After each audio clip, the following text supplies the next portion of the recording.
السلام علیکم، صبح بخیر.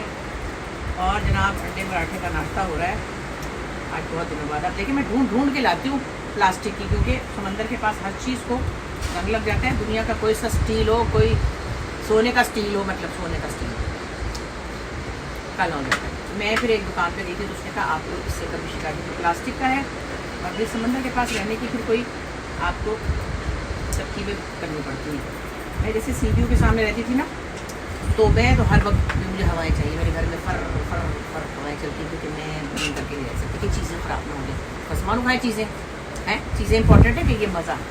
تو میں نے زندگی بھر جب بھی رہی ہوں، میں نے نہ کھڑکی بند کی، جالیاں لگوائیں اور فراٹے سے میرے گھر میں، میرے کمروں میں، میری ہر جگہ سے ہوا پھرتی رہتی. کیونکہ جب یہ امپورٹنٹ نہیں ہے کہ کھائے چیزیں تو خراب ہو جانی ہیں، انہوں نے تو گلی جانا ہے اسی میں. اور گندا پراٹھا دیا، سنڈے ہے اور گڑ والی چائے ہے. میں نے کہا چلے چھٹی ہے تو میں آپ کے ساتھ چار باتیں ہی کر لوں. پودوں کو دیکھتی تھی صبح، یہ دیکھنا نا ویسے تو یوں کھڑا تھا جنگلیوں کی طرح. اب تھوڑا تھوڑا میں نے اس کو اندر موڑا اور کچھ کچھ اس میں آ رہی ہیں چیزیں، پتے پتے آ رہے ہیں، گلے سڑے پھینک دیے. دیکھیں ہر چیز کو پروسیشن میں ٹائم لگتا ہے.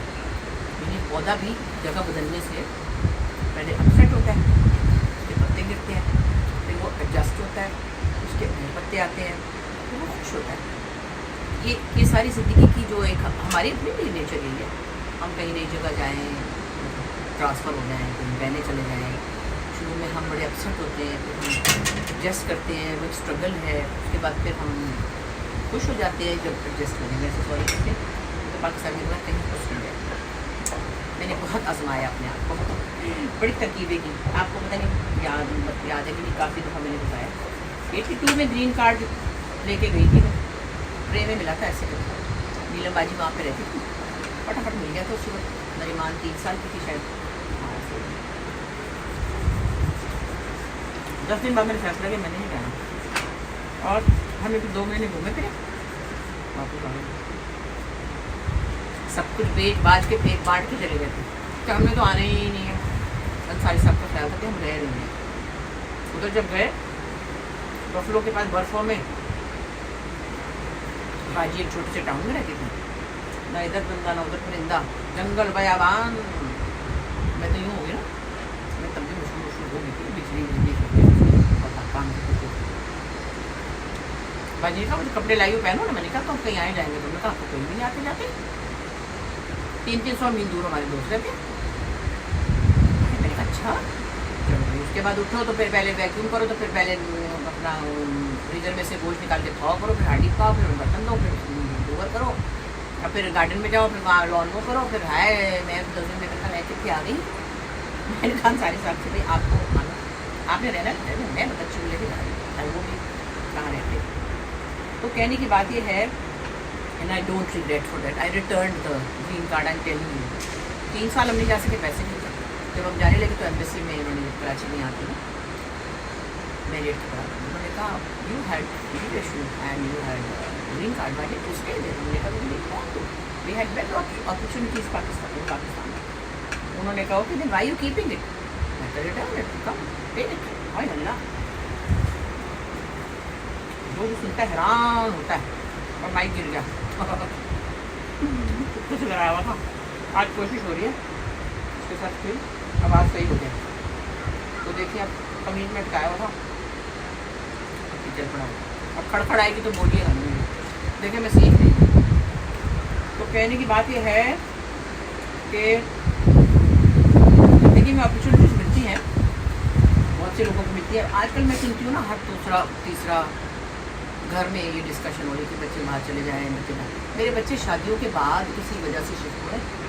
میں نے اس لیے نہیں بھیجا کہ یہ ملک بڑا خراب ہے چلے جاؤ. اپنا ملک اپنی ماں ہے، وہاں پریشان ہو تو اس کو چھوڑ کے تو نہیں جاتے. مگر باہر لوگوں کے اپنے اپنے حالات ہیں. میں کسی کو ڈسائڈ نہیں کرتی. خود کے بچے پڑھنے جاتے ہیں وہ آتے ہی نہیں ہیں.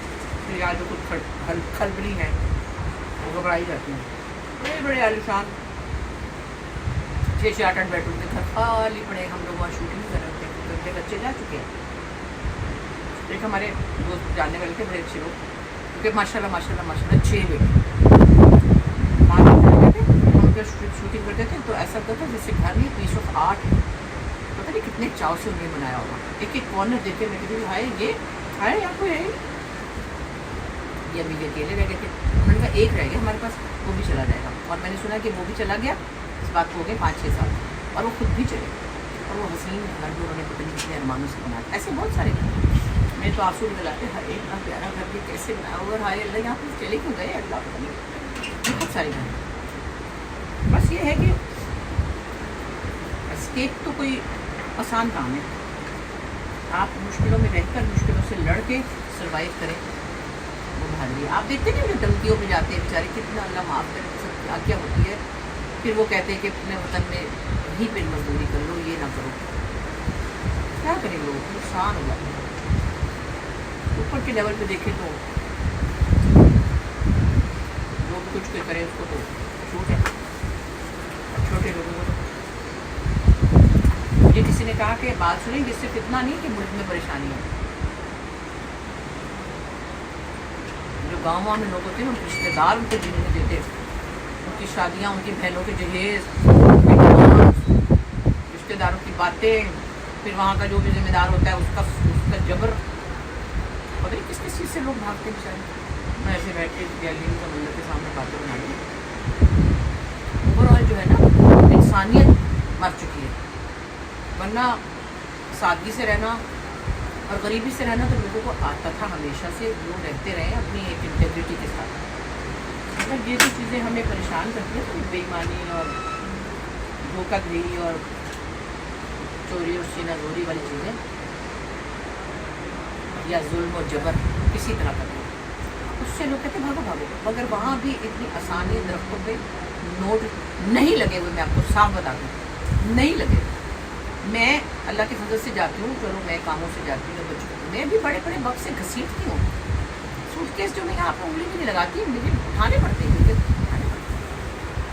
کسی نے کہا میری ویسے بیک میں بہت شروع سے پرابلم ہے, اللہ کو پتا لوگوں کو, میں دوستوں کو کہا میری نریمان کی پیدائش سے ریڑھ کی ہڈی میں کچھ مسئلہ ہے. اللہ کی وجہ سے میں اس کے سمیت ہی بھاگی, ادھر ادھر. تو میری ایک بڑی پیاری دوست ہے فریدہ جی, بڑی ایک نعمت کی طرح کی دوست ہے. دوست نعمتیں ہوتے ہیں, پیارے لوگ. وہ رہتی ہیں فورٹ لاڈرڈیل میں. انہوں نے کہا تم آرام سے رہ جا کرو, میری سرجری ہوئی ہے, میرا بیگ کچھ اٹھا دیں گے. تو بولے بہت تمیز والے ہوتے ہیں. میں نے کہا میری سرجری کیا, مجھے تو تمہاری بیک میں پرابلم ہے نا, تم کہہ رہے مجھے درد ہے. اگر ذرا سی کہو گی اتنے کٹیس ہیں, تمہارا بیگ اٹھا دیں گے. میں نے کہا وہ دیکھیں گے, کہیں گے بڑی بن کر کے کھڑی ہے, بڑی پتلی کڑھائی جس نے بڑی میک اپ کر کے کھڑی ہے, بول رہی ہوگی. اور چلتی تیز ہو, الحمد للہ رب العالمین, ایک واک تیز ہے. لیکن میرے سے جھک کے اٹھانا جو ہے نا, مجھے ڈاکٹر نے 35 سال پہلے منع کیا تھا کہ میں جھک کے پتہ نہیں کیا ہوتا ہے اٹھا دوں. میں دیکھیے بتاتی کہ باہر جا کے بھی بہت مشکلیں اٹھانی پڑتی ہیں. Life is not easy. پہلے صاف کرو, پھر رستہ صاف کرو, پھر گاڑی میں سے سنو اٹھاؤ. میری تو بیٹیاں رہتی ہیں, اللہ ان کی مدد کریں بس. میں تھوڑی دیر میں تو بابو یہاں سے. خیر بھارت زندگی سے تناؤ ہے. اللہ میرے بچوں کو سلامت رکھے اور خوش رکھے, سب کے بچوں کو. کسی طرح کی کوئی ان کو تکلیف نہ ہو, محرومی نہ ہو, اور اللہ میاں ان پر اپنا کرم رکھے, رحمتیں رکھے. ماں باپ کو تو بس یہی چاہیے. میں تو ہر وقت اپنی نماز کی باتیں, تو اپنی باتیں کرتے رہتے سارے سیٹ پہ دیکھتے. اب دکھائیں ہادی ہوئی کیا کر رہی ہے, اب دکھائیں ازدیار اور پمپم کیا کر رہے ہیں. میں بچوں سے اب میں جاتی ہوں ان کے گھر, السلام علیکم. وہ تو یوں آ جاتی ہے, بیچ والے چھوٹے والے آ جاتے ہیں. ہم کو ایسے اماں ہوتا, ہاں بیٹے ملتی ہوں آپ لوگوں سے. یہ جو میرے چھوٹے موتی کے دانے ہیں نا, پمپم آئی لو یو حاجی. اچھا میں بتا لوں, میں مائک بھی ٹرائی کری تھی, اسی لیے یہاں بیٹھی تھی شور میں. میں دڑام سے بیچ میں سے گر گیا تھا. اگر شاہ آئے گی تو زیادہ باتیں نہ کیجیے گا, اور میرے ساتھ مل کے آپ بھی سیکھتے رہیں. تو ہوپ فلی میں اگلی ویڈیو میں اور امپروو کروں گی. اوکے, ایک